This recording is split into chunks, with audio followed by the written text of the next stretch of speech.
Épisode 5, Coup de canon à l'aube, par Rachid Harawi, Allah yarhamou. Article 1er du règlement intérieur, tu ne feras point de grasse matinée. Comme tu me manques, maman. Les matins, tu t'asseyais au bord de mon lit douillet en me grattant les cheveux ou en me tapotant le dos afin que mon réveil s'effectue en douceur.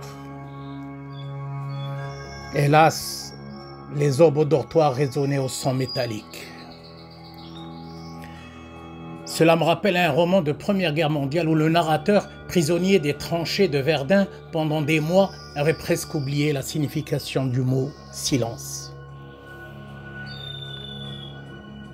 À 6h45, un vigile surgit de nulle part, déclenche les lumières et frappe généralement avec une règle métallique sur la première armoire à portée de main ou sur le rebord du lit le plus proche.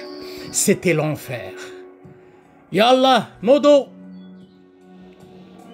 J'avais trop tard compris pourquoi certains petits malins se précipitaient au moment de la rentrée sur les lits au fond du dortoir, bien loin de la porte d'entrée. C'était donc ça.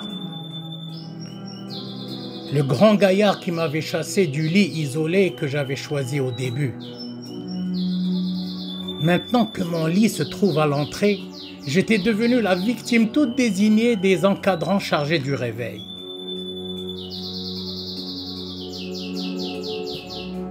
Ces coups de canon matinaux altéraient le moral des élèves qui avaient presque tous des mines d'enterrement au petit déjeuner. Bien des années plus tard, j'avais interdit à ma femme, qui est maintenant mon ex, de réveiller mes enfants de façon brutale car elle avait cette fâcheuse habitude de leur tirer violemment les couvertures. Malgré le vacarme du matin, il y avait toujours des récalcitrants qui refusaient de se lever. Je les voyais, amusés, les pouces dans les oreilles, bien pelotonnés sous les couvertures.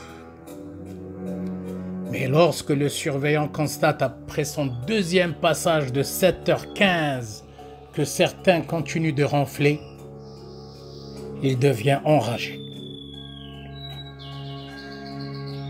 Au grand mot, les gros remèdes, il soulevait carrément le lit et le fracassait avec le sol. Bien malin celui qui résisterait à ce coup de massue. Les soirs, par contre, c'est l'effet surprise qui nous gonflait. Alors qu'on était en petit groupe à jouer aux cartes ou aux dames, la lumière s'éteint brusquement, puis se rallume encore une fois pour s'éteindre à jamais. « Yallah, Nesso !» entendait-on.